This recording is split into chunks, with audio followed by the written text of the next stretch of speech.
It sounded like what you said was your one of the highlights for you is doing all the training with some of the chefs around. Did I hear that correctly? Yeah, that's correct. So we do a lot of training, whether it be sort of virtual training, where we can run a sort of training session from my kitchen at my head office, and we've got cameras all built up and audio visual. So that was sort of where we had to go to, with COVID. But to be able to get back in kitchens in front of chefs, and at the moment it's with aged care groups, that we do it all with pub groups and caterers and that. Getting hands on with chefs and sort of helping upskill them is certainly the most enjoyable part of my role for sure. Gotcha. All right. I'm gonna hand you back to our Yeah, wonderful sorry about host, that. I Jordan. was explaining to Andrew beforehand that up on the Central Coast, we've had a bit of flooding. So I do, it seems like I am prone to losing my internet. So if I do drop in and out, my apologies in advance. And I'm sorry I missed some of the chat already. I guess what I wanted to sort of ask at this particular point in time. So Unilever appears to have like a sustainable, like they look to be sustainably sourced ingredients. Did that have something to do with you being attracted to the role back in 2015? Yeah, 100%. So sustainable is really, really important with what we do. And that comes from everything in terms of even our plastics. So I think roughly around now, 70% of all plastics we use are recyclable. Unilever, in terms of fair trade and equal pay and slave labour, we have a guarantee there's none of that across all our supply chains. Sustainability, I mean, in terms of like renewable energy, all of our power that we use comes from renewable energy in Australia. We've had some amazing CEOs over the time that really see this as a key pillar to focus on. And there's still many ways to improve. I mean, there's sort of Coles and Woolworths stalls set up that that now you can take your Omo liquid or whatever and fill it up in store, as opposed to wasting all this plastic. So plastic's obviously a huge part of pollution and all that, and we want to try and get as sustainable and recyclable as possible. So 100%, that's really, really important as to why we got there. Why I was interested in the role, and it also is about nutrition as well. So ingredients, sort of like palm oils, and making sure everything you source is sustainable for the environment, and where those ingredients come from as well. So currently, about 70% of all our products are made in Australia. COVID has really made that a lot more important. People want to know where the product has come from. Also, I don't know if some of you are aware that shipping costs at the moment, to ship anything around Australia or around the world, it's literally doubled overnight, the cost of sending stuff. So to have it made in Australia is really beneficial to our customers and consumers. And it's also what people want. They want to know that it's been made in Australia with Australian jobs. So there's plenty of sort of aspects to that sustainability, and that's certainly some of them I've just mentioned then. So Andrew, what you already sort of touched on some of the parts you probably enjoy most in the role. What does a traditional day look like for you in the role? Great question. No day is the same. Literally the last 5-6 weeks, I've travelled to most states in Australia, including Tasmania, which is great to get there. So I generally work in my office, which is out at North Rocks. That's where our head office is for Sydney, and I've got a full commercial kitchen there. But it could be anything from, so my role is we create the products. So we've got a whole lab out the back where we've got a lot of ingredient shortages. So I might go in and have to taste a lot of different gravies, and we might have to substitute a different sort of product or flavor into that. So it could be working on different products. It could be creating new products. It could be creating recipes or filming videos for our marketing team.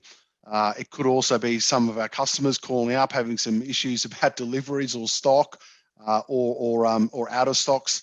Or it could be masterclasses, which is what we're sort of doing at the moment, where we work with large sort of customers, and we do a training session with their employees. So no day is ever the same with my role. And I suppose being a chef, and I know that there's one on the line at least, I think Tony's online, we don't like to sit still, chefs. So being in front of a computer for an hour is fine, but being in meetings all day would drive me crazy. So it's great to get up and have a varied sort of role and do lots of different things in the day.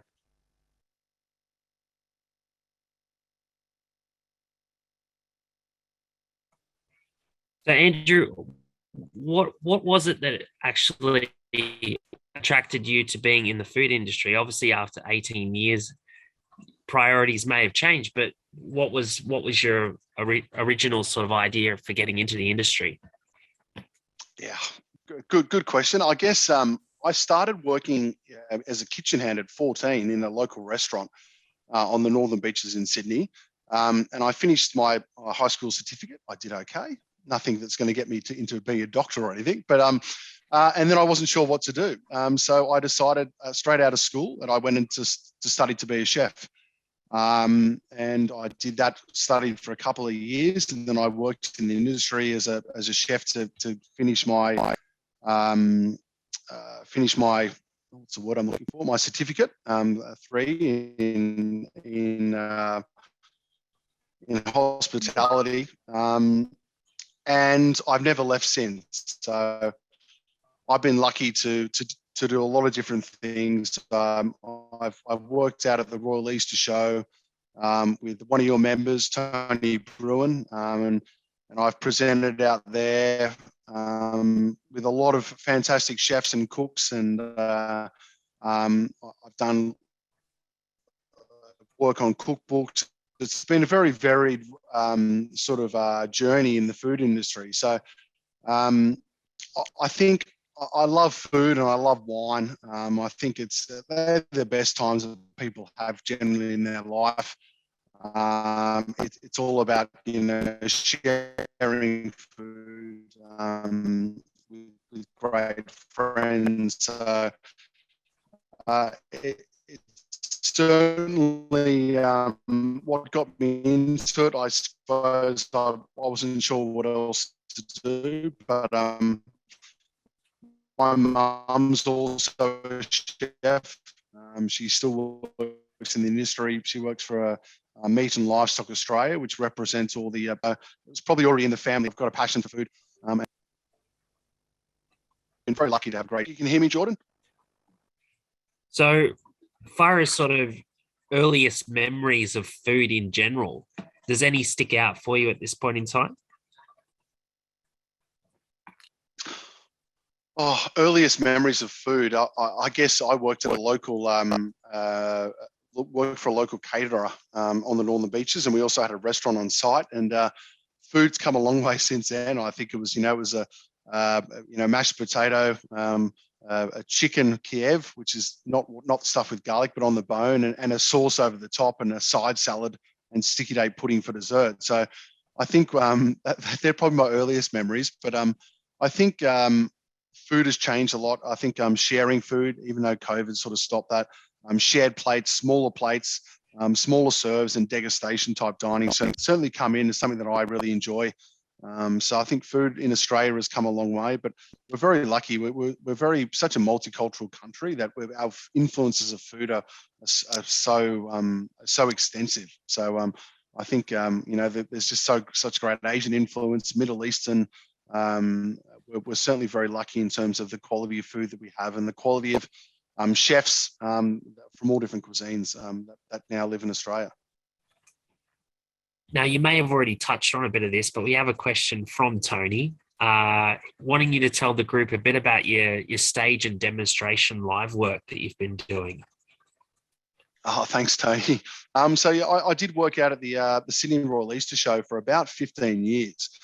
And that was obviously at the Sydney Royal Easter Show. So that's the largest sort of show on around. It gets about 1 million people each year. So I worked out there with Tony for a long time on the Women's Weekly Theatre Kitchen, and we had about a 300-seat audience in the Woolworths Dome there, and we presented cooking shows on the hour and a half hour, and people would get to sit down and have a taste of it.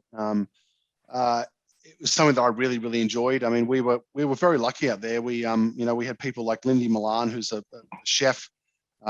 Pete Evans, Jamie Oliver came and cooked one year. Tony Bruin, of course, the singing chef, we called him. And I was even on stage with a Women's Weekly food editor at the time. And I can't remember her name off the top of my head, but I'll remember it later. And Kate and William were walking past. They opened the dome especially just for them when they came, probably about, I don't know, 10 years ago now, maybe not that long ago, but they came and we were presenting on stage, and that was probably a highlight. I think I've got a photo where you can see Kate in the background when we're doing a presentation. So it was great fun out there over the years. Sad that they don't have that anymore, but that's sort of what I love, is the hustle and bustle and, live cooking. And stuff does go wrong. And I'll tell you a quick story of once what I did, which went wrong. And we were doing something called Ready, Steady, Cook. And there was a TV show called Ready, Steady, Cook. And I was lucky enough to work with Pete Everett on that show for about a year or two behind the scenes. But I was doing that on stage live. And unfortunately, when it's Ready, Steady, Cook on the TV, you can cut. And you go to advert breaks and all that, and it's not live, but this one was. So I was making a souffle in front of 300 people, and I asked someone to bring me some sugar. So they brought out a bowl, and it was actually salt, but I didn't taste it first because just a bowl looks like it's going to be sugar. So I made the souffle, and if you ever make a souffle, when you add a bit of salt, it actually does help it stabilize. So adding salt's not too bad, but when you add the amount of salt instead of sugar, it's terrible. But it looked fantastic, so I got it out, and we get taste testers to come up. And this lady came up and she had a mouthful and spat it out and then started yelling and walked off the stage. So I think we managed to convince the audience it was a bit of a joke and it was all fine, and we sort of moved on. But that was probably my most embarrassing cooking moment. And I think there's always a good lesson in that, is to always taste your food. When you're cooking, don't season it right at the end. Taste and as you go. And even with an ingredient like that, if it's not labeled, you probably should always do that. So that's a little funny story of where something went wrong. So probably relevant to ask at this particular point in time too, as far as eating and cooking, do you prefer to cook sweets or savories? Definitely savory, 100% savory. I must admit, I live in Sydney, but I live just with a housemate, and I eat pretty simply. So I just I buy what's in season. And at the moment, like, I'm certainly not buying iceberg lettuces for $10 and broccoli for whatever it is. So I eat very simply. I try and buy nice produce and just a couple of ingredients. When you're cooking for yourself, it doesn't have to be overcomplicated. So especially at the moment, I think I'll give you a tip: don't go buy iceberg lettuces for the price that they are. Broccoli is also, quite expensive, and people are ripping off the stalks in the supermarkets to save some money. But I must admit, if you ever want to cook a stalk of a broccoli, they thinly slice them with a bit of garlic and chili, and you pan fry them. They're actually fantastic. They're really nice and flavoursome. But it is at the moment, and certainly there's nothing wrong with frozen vegetables as well. There's always a perception that frozen vegetables aren't great. There's a brand which is not mine, but it's called Edgel. They're owned by Simplot. They're Australian grown vegetables. And that's what you've got to keep an eye at these days. If you look on the back of a packet, it might say, made in New Zealand or packed in New Zealand. But if you actually look at it further, the vegetables have been grown in China. They're being shipped across. They're being packed in New Zealand. Then they've labelled product in New Zealand. So you just got to be careful for what's for that. But certainly frozen vegetables are still fine and can be used at home. And the Edgel ones are Aussie made, which are good as well. So is there a difference in the nutritional value between fresh or frozen vegetables? Yeah, there is. I think fresh is definitely going to be better. But it also depends on how you cook it. If you're going to, boil your carrots or whatever vegetable it is for 25 minutes on your stovetop, you're going to get rid of most of the nutrients anyway. So fresh is always best, but when it's really expensive, I always have the frozen vegetables in the freezer and just quickly steam them, and they come up pretty good. But nutritionally, the longer you cook something, the less nutrients it's going to have. And if you do freeze it, freezing does take out some of the nutrients. Yes, for sure. So you touched on when you get home after a day of work, you throw together a bit of a meal for yourself and your flatmate. Do you have a go-to? Like, what's your favorite sort of go-to? I've always got spag bowl in the freezer. I mean, how boring is that? But my kids come over here as well on the holidays and on weekends, so I like to have spag bowl ready to go. To be honest, I just always have fresh vegetables. I've always got some steak in the freezer. Yeah, I don't know what my signature dish should be. I just say, I eat fresh fish and meat and with some salad or vegetables. Um, I'm very simple, but certainly if I have some friends over or some other chefs, I'll certainly go to a lot more effort to try and wow them.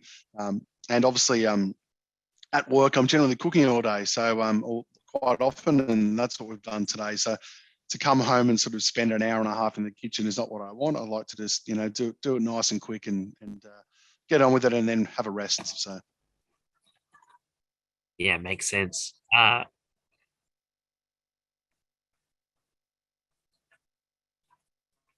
So what would be comfort food for you? Definition of comfort food for you? oh, so yeah, comfort food. I think anything slow cooked, and I must admit I love beef cheeks. They can be quite difficult to find, but it doesn't have to be beef cheeks. It could be chuck. Chuck's a great a meat to slow cook. So if you don't have a slow cooker, that's fine. You can do it in a crock pot in the oven. But comfort food is that rich sort of hearty slow cooked meats. Is what I would say is comfort food, and I love that, especially during winter. And I must admit that's what we're doing at work at the moment. Is we're and I know you can't always do this at home, but you might be able to do it in a slow cooker. But is we're teaching them in the aged care homes is to cook overnight. So in these in commercial kitchens, they've got ovens that are worth about $25,000. So we just put in there this afternoon all these lamb shoulders on the bone, and we've got some beef chuck, and we'll cook that at about 85, 90 degrees overnight. And then tomorrow we'll make sauces and all that to go with it. We'll turn some of the braised chuck into different curries and that type of thing. So if you're doing something like that at home, you'd obviously use a slow cooker or a crock pot in an oven at 120 to 150 degrees, and just that richness in the meats, it breaks down and goes into the sauce. So those beef bourguignon style dishes, that's comfort food for me, with a nice glass of Australian red wine, if you're allowed. So we are getting used. Well, we are getting used to, can you tell us a little bit about what that is? Now, I just missed the first part of your question, so sorry. Sorry, I was going to say we're getting quite accustomed to hearing the term sustainable eating and sustainable farming and sustainable in general. Can you tell us a little bit more about what that actually is? Yeah. So I don't know the exact statistics at the top of my head, but as humans, we rely hugely on like a few amount of proteins and quite a few amount of sort of plants as well. So we need to look outside of that to find sustainable sort of products. I mean, everyone loves red meat, and in Australia they love red meat even more than most other countries. But it's not going to be sustainable in 40, 50 years for everyone to be eating red meat. So although I do love a steak as much as anyone, I do sort of try and reduce my intake of red meat. So maybe a smaller sort of steak and with more sort of vegetables. So also with farming, like there's certain grains and the legumes that we use and they're not that sustainable. So we've actually, what we've done at Unilever, we've partnered with the World Wildlife Fund, and we've identified.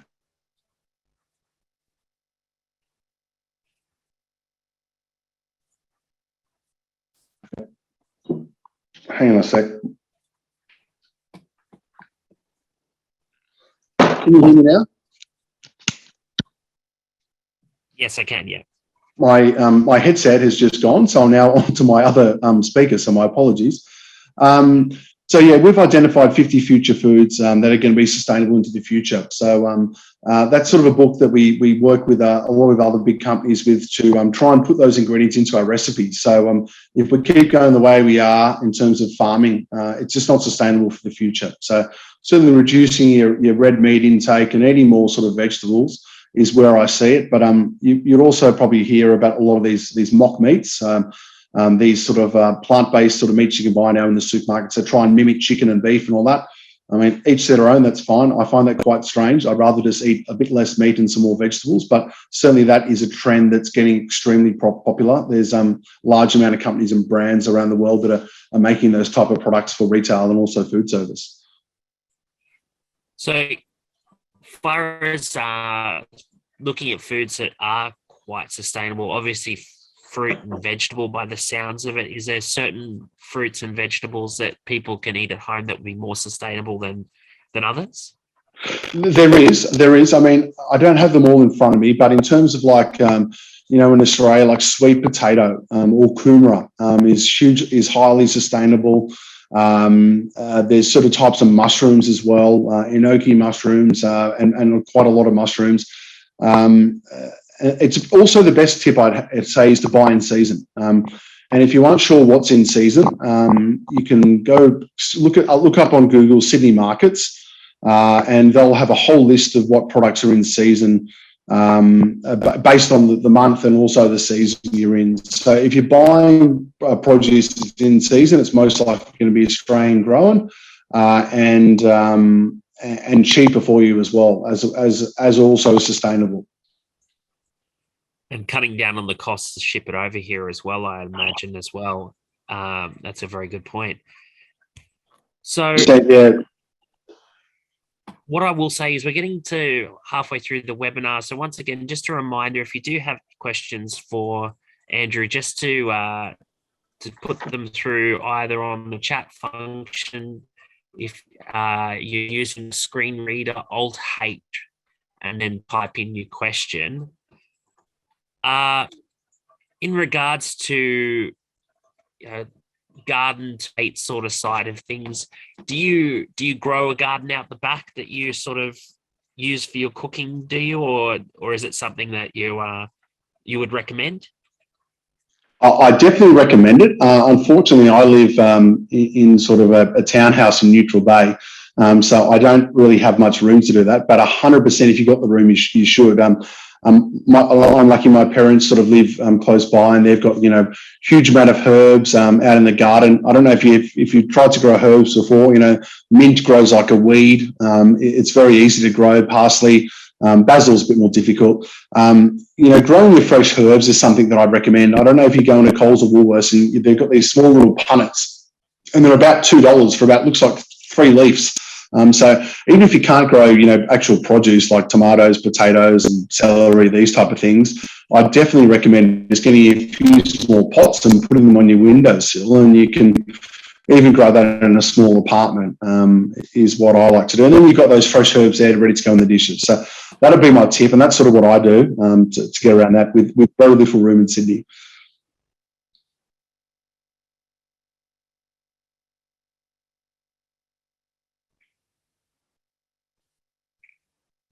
I don't know if we've lost Jordan again. He looks like he froze there in the background. So,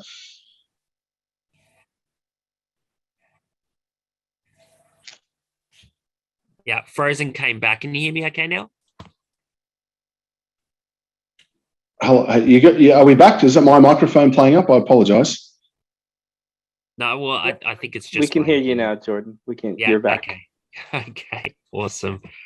So what I wanted to sort of move into is you sort of touched on like some herbs that people can have around they that could be used for cooking. Do you have like obviously mint can grow like a bit of a weed, but do you have your favorite sort of herbs that you think somebody could put in a courtyard garden or something that'd be good for cooking? Oh, what's my favorite herbs? I love making something is what we call a chimichurri. And it's a mixture of all different herbs depending on what recipe you want. Look at it. It's sort of basil, parsley, mint. You blend that together in a food processor with a bit of vinegar, garlic, and oil, and it's something you can make that goes so well with steak, but it goes really well with just vegetables. So you might roast off some vegetables and have this sauce over it. It goes well with chicken. It goes well with fish. So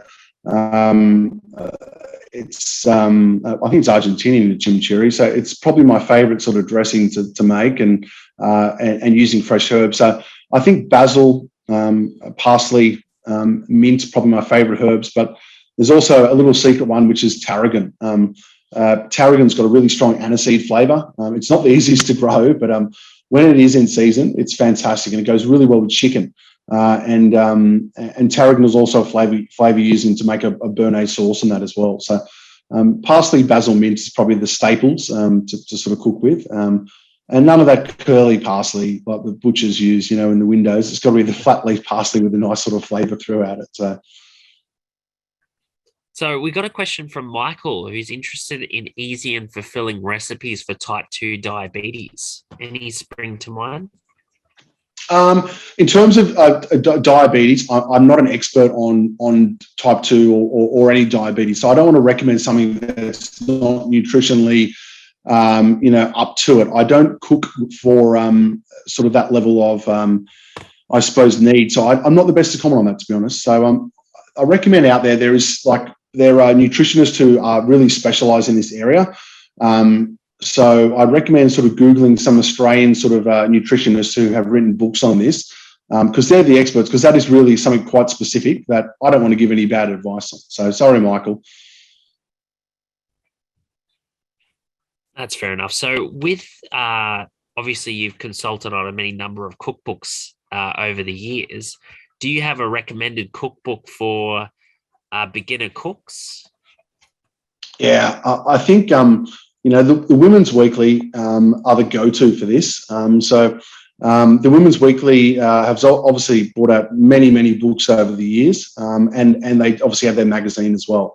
But they've got a huge amount of cookbooks and also recipes on their website, the Australian Women's Weekly. But why they are good is because every recipe that they do, it's triple tested.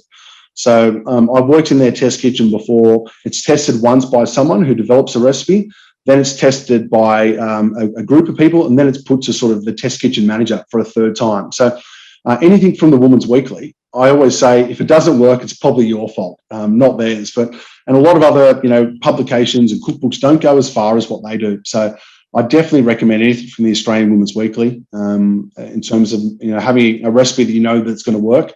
Would be them, and they've got a huge amount of cookbooks on anything. They've got cookbooks on Asian cooking, on basic cooking, on setting up your kitchen, on this type of thing. So that would definitely be my tip.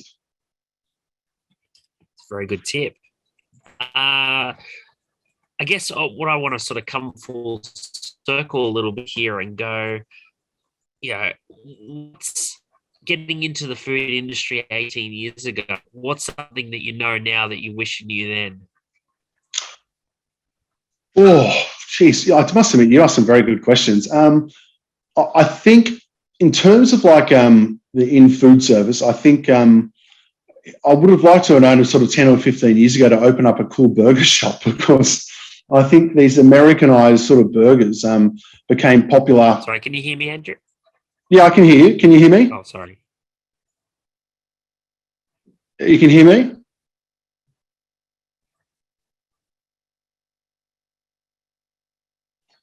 All right, I'm hoping you can hear me, guys. We can hear you both. We can hear you both. Okay, cool. I'll continue. So I think, I think if I knew something would be to open a burger shop about 10 or 15 years ago in Sydney. I think, there's so many of these burger places that have just taken off, that continually seem to grow. Betty's Burgers, all these sort of bespoke burger shops. So it would have been nice to know that American sort of food trend would be coming to Australia 10 years ago, and I could have opened up a very successful burger shop, I think.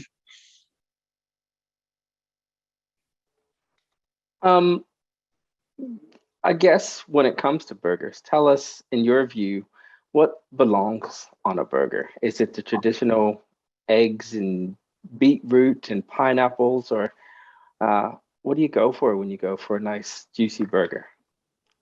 Yeah, great question. I think, look, it's each to their own. I'm not going to tell people what they like. I don't like beetroot on a burger or pineapple. But so what I do is I make my own burger patties. So I go to the butcher and get some chuck.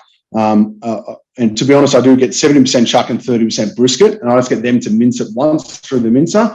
Then I'll take it home and form the burger patties. I don't put any egg in it. I don't put any flour, any breadcrumbs, anything like that. No mustard. Form the beef patty, salt and pepper, cook it off, and don't cook it the whole way through. But if you do like it cooked the whole way through, go for it. And then some American cheese, mayonnaise, Hellmann's mayonnaise, of course, a bit of lettuce and tomato. And that's what I would have for a burger. I think keep it nice and simple. And if you just treat that burger mince or patty just like a steak, you just put salt and pepper on it. You don't need to add any other binders or anything. It'll stay together perfectly fine. and you're going to have great flavour as well. So I just think it's about keeping it simple, not going over the top is what I do. Fantastic. Sorry, I'm back again. So this is so obviously providing food for the aged care sector with Unilever. What's some of the things that would be traditionally served for our aged citizens that would be quite nutritionally sound? Yeah, it's interesting. In aged care, the food is still not fantastic, and that's for multiple reasons. Unfortunately, the average spend in an aged care home is about $6 to $8 per person per day, for breakfast, lunch, dinner, morning tea, afternoon tea, and supper. So that in itself is quite difficult. But the demand for better food is really increasing. There's obviously been the Royal Commission. So, the normal type of food. So they eat their main meals at lunchtime. So at dinner, it's a light sort of snack or something quite small. But yeah, we do everything from slow roasts, so lamb roasts with all the trimmings, pork roasts. They'll have a rotating roast menu from beef, chicken, pork and lamb, and then braised dishes, beef bourguignons, curries, lamb cutlets even. It's quite varied, and the demand for aged care, even to have sort of room service style dining where you can choose off a menu, that's also coming into some. So the food's slowly improving, but I guess the sort of food is especially coming to winter, is what we spoke about before, is that Aussie sort of comfort food. It's what they're used to.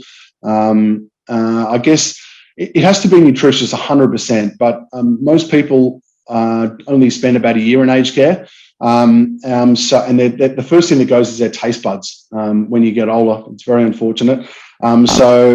Seasoning is really important. So quite a lot of the food in aged care, unless you're a diabetic, or that, will actually be quite salty. Otherwise, they'll sit there and just put heaps of salt on their food as well. But I guess the meals in aged care, it's probably the most important time of the day for these people. Let's be honest. It's what do you look forward to most is eating and sitting around the table and talking to their friends or whoever it might be. So the food has to be really good. So I think it's slowly on the improve, and the food would be exactly what you'd expect. Something my grandma or grandpa to be eating at home with what they grew up cooking. So the traditional food. So I've got a rather large question through from Chris. Hi, Andrew. I'd like to hear your opinion on Meals on Wheels. My supply kitchen at Sunnybank has great hot meals and salads. However, many people have told me in their area it's substandard with vision problems. Delivered meals only require microwave. I might let you answer that question, and then I'll go on to the other part of that question. So Meals on Wheels, it's a great organisation, and it does supply some great meals, but it does depend on which area you're in. So you might have some great cooks in one, and then some poor ones in the other. So it just depends on the quality. So it's a hard thing to say. I think that there's so many other options out there as well. Like U Foods, for instance, is one of our customers, and make up some really great nutritious meals. And I'm not too sure about the cost and all that type of thing compared to Meals on Wheels. It might be subsidised, but there's plenty of these ready-made meal makers out there. There's a huge amount of them, the ones that deliver to your door in meal kits where you could cook at home, or the ones that are complete ready-made meals. So my suggestion is maybe just have a look around, because I do get it that in some areas they're fantastic, in others that they're not. But yeah, being vision impaired as well, I mean, if you can't see the food and or even if you have low vision, you want it to be presented really nice so you can see it. So it's a different aspect to it as well that might require some more looking into, because you want to be able to see those different colours on the plate depending on what sort of level of vision you are. But I think if the food looks good, smells good, it's going to normally taste good. So if you don't get those first two things right, it doesn't smell great, it's not going to taste good. So you need those three things: looks good, smells good, and then it's going to taste good. So it's all important. So the other half of that question was in regards to how food has changed over the years, how like some of the signature dishes might have been crumb brains or garlic mushrooms or oyster mornay.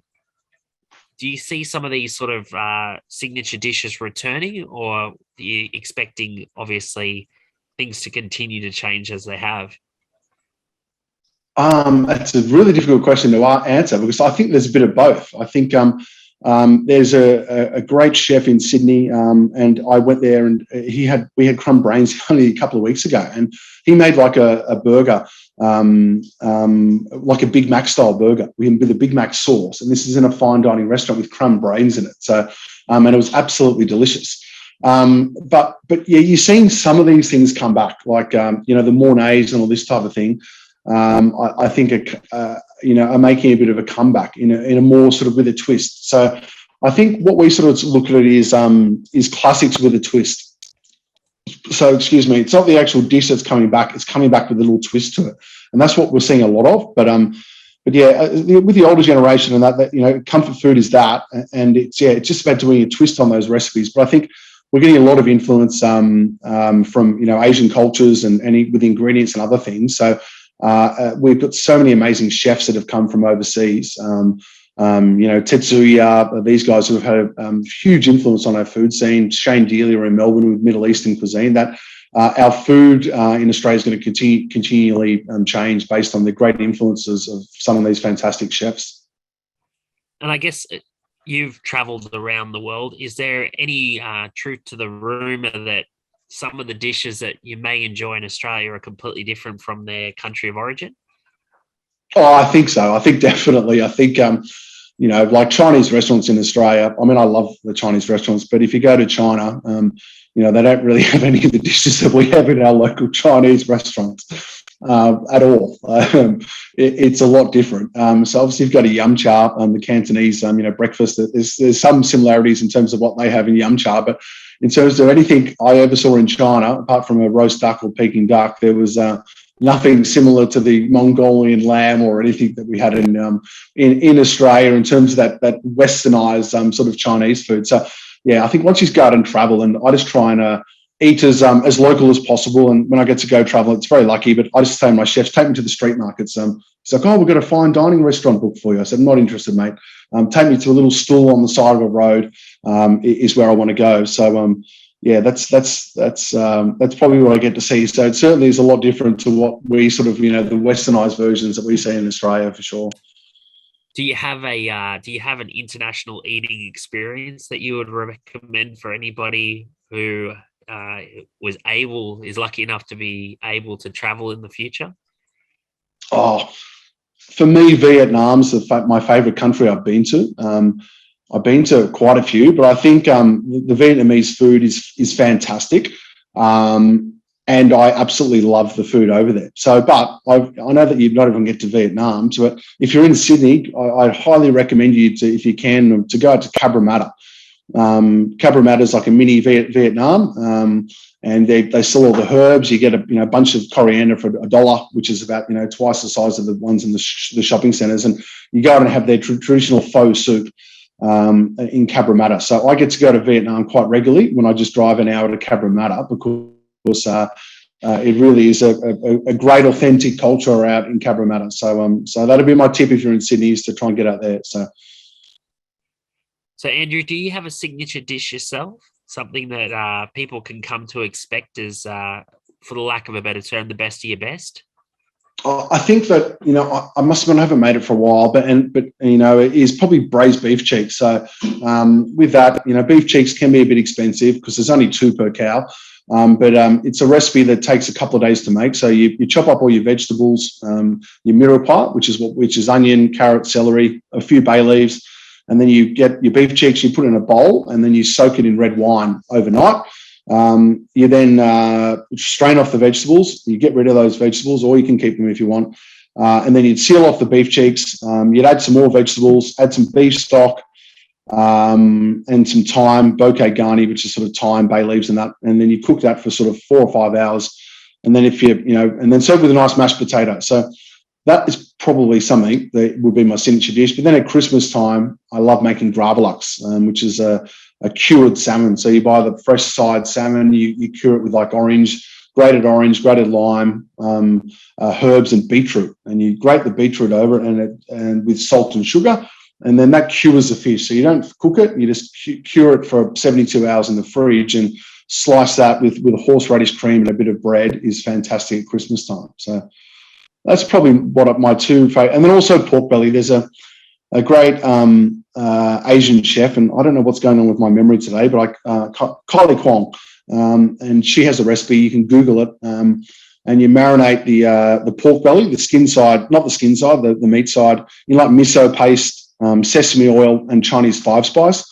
Marinate that for a couple of days in the fridge, and then you put over the top some salt and sesame oil.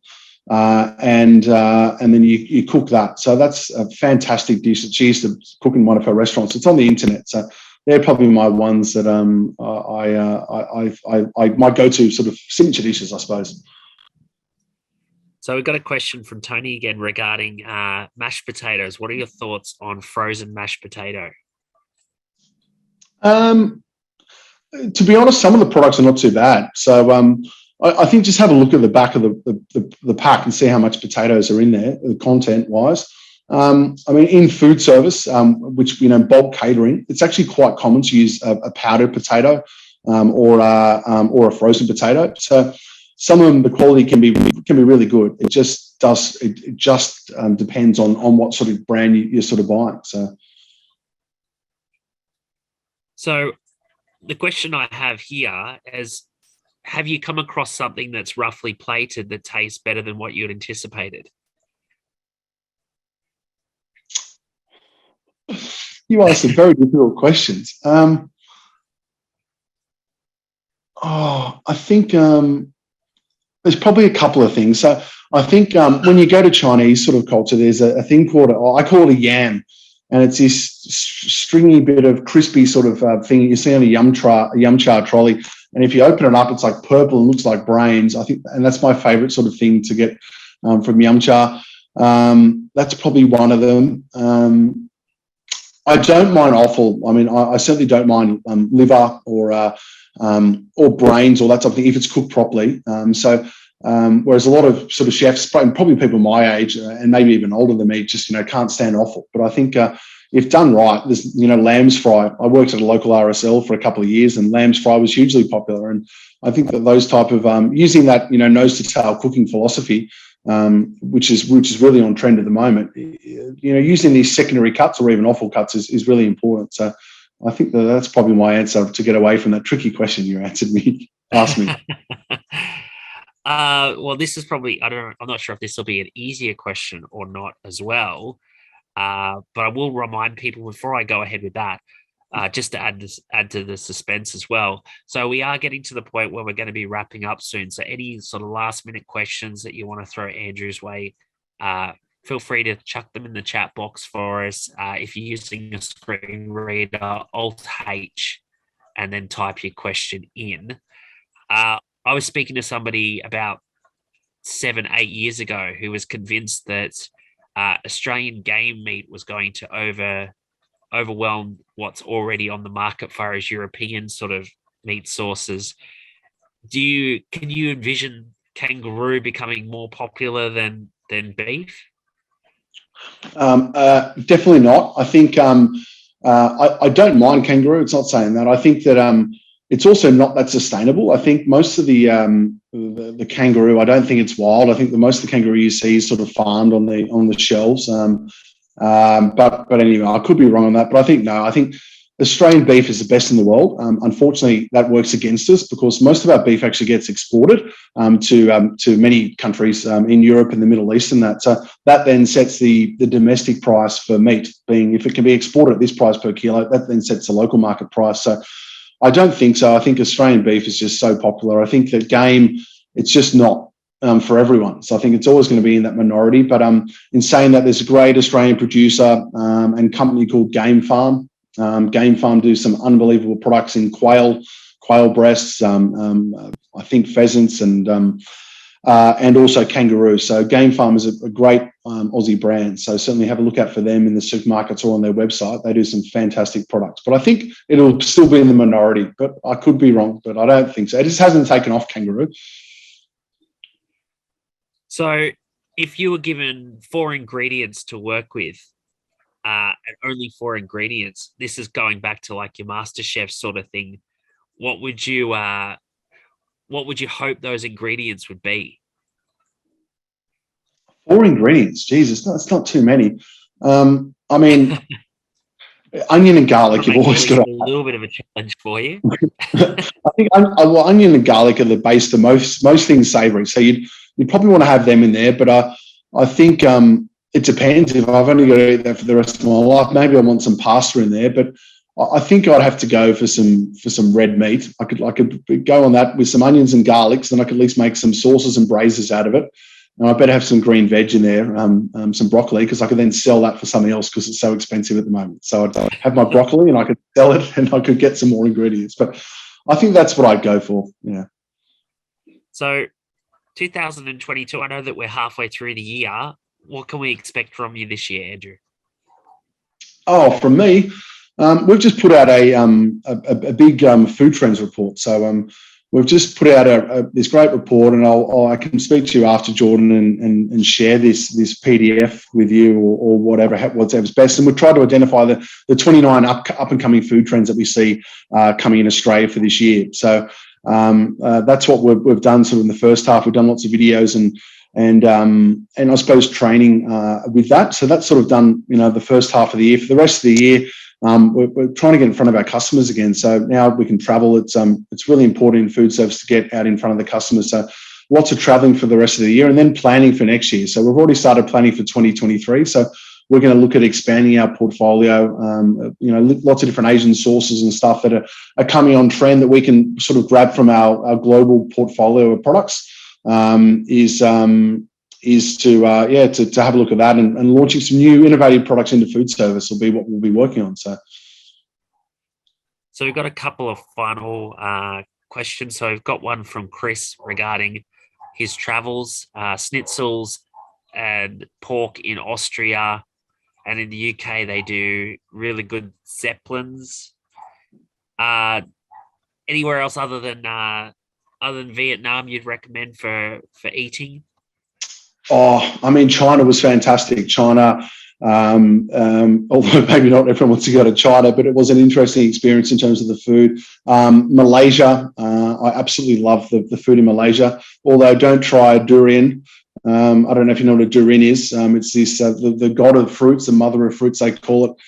It's banned at most airports and hotels because it absolutely stinks. I did try it. You actually have to wear gloves because otherwise... and then we were trying it, and then I was getting Uber home, and the Uber drivers kept on cancelling because they came to pick you up from a durian store durian store, and they wouldn't take you in the car because it stunk so much. So, but apart from that, Malaysia was fantastic. Dubai is great. Austrian food. It was Chris who mentioned that. I mean, Austria's got some great food. Germany, the schnitzels and the pork knuckles and all that type of food. I mean. Yeah, I don't really dislike any food. That I haven't really found anything I've really disliked. So I'd be open to anything. But they're probably the ones I recommend. So we got a question here from Tony as well. Andrew, a little tip that your mother gave me is to rub oil through your mince before you cook it, which is a great tip for vision impaired. Do you want to tell us a bit about that? Oh, I don't even know that tip. That sounds really good. But yeah, oil, when you cook mince, it can really clump up and be in these big chunks. You don't really want that. So what you want when you cook your mince off for any sort of slow cooked dish, you want to really cook it off on a high heat.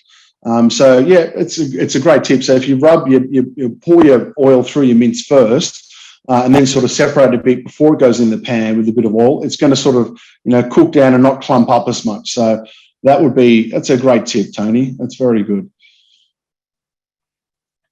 One last question would be, I've seen a lot of sort of cooking where things are getting made into foams and all sorts of food being sort of put into pastes and purees and that sort of thing. Is that a trend that's going to take off because it doesn't look all that appealing? I don't know exactly what he means in terms of this question. Is it like in terms of molecular gastronomy? I think no, this won't take off. I think it's the Heston Blumenfeld sort of foams and all this type of thing. I don't know. It's not for me, but there is another sort of side of it for people in aged care. There is a pureed food, and there's a lot of molds as well. So people who are on, it's called IDSI, which is a level of pureed, and if they're on the highest one, you can't have any sort of lumps or any chunks because they can't swallow properly. There's this amazing work in having carrots that are pureed down and into molds that look like carrots, beefs and steaks and fish and all this type of thing that is really enhancing the eating experience for people who can't swallow properly in aged care. So that's the one I'll be going for. But in terms of the foams and molecular gastronomy stuff, it's not for me. I just like cooking simply, like really good quality food, but I don't really see that as a trend that'll stay, to be honest.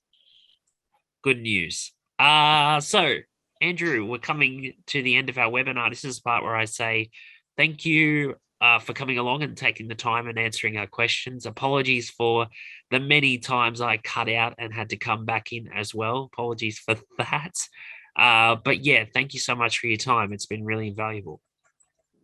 No, more than happy to, and thanks for inviting me, and thanks for Tony as well for putting me forward. I think this is the second one I've done. I did one over the phone a while ago, so I really enjoyed coming on here as well. So look, thanks very much, and happy to come back again if you want to stand me for another time. Maybe have a break first, but no, much appreciated for the invite, and hopefully you guys out there found it enjoyable. Vision Australia. Blindness, low vision, opportunity.